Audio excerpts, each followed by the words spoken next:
Hey, good morning. We're sitting out here doing a little surveillance, seeing if we can find any turkey poults here this morning. Um, and as I was walking through, I wanted to touch on one thing that a lot of guys are kind of wondering about, and that's buck beds.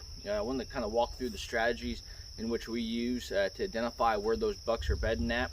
We got two different strategies that we go with. The first one's going to be based off of a food plot or an agriculture field, and then the second one's actually going to be if your piece of property or your public land piece of property, that you don't have any kind of food plots or any other agriculture fields. So going from a food plot, typically within that first 100 to 150 yards, you're going to see a large majority of your doe bedding areas, and you can definitely identify those based off the size of the beds. Typically you're going to see a smaller bed with a doe, and then also if you see a smaller doe bed and then a much smaller, either a yearling or a fawn from this year, that's typically a good indication that that's still within that doe bedding area.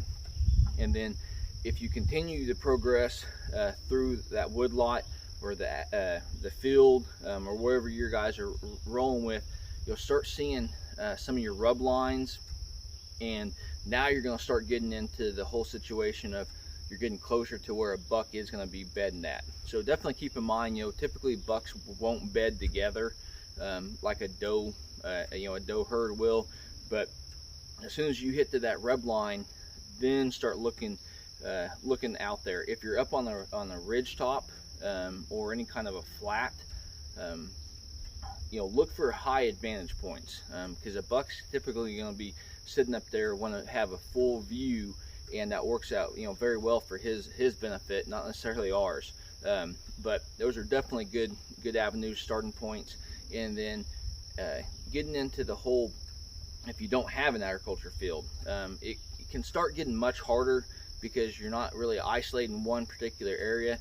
You've got to basically do a lot of scouting, figure out, look at your vegetation there, so about your chest underneath, any kind of tree limbs that you start seeing that have been ate off, that's typically a really good spot to start in that situation. And then again, go back in there 150 yards, start finding out where those does and those fawns are bedding at, and then continue on further, and you should start seeing some sort of a rub line, and that's when you should start looking for high advantage points. And maybe you're not in a hilly area, you're in a flat, so keep in mind any kind of a mound area or even the slightest elevation change will help out those bucks be able to fully scan the area, and it works out very well. So one other thing to definitely keep in mind is if you don't have agriculture, if you got clover,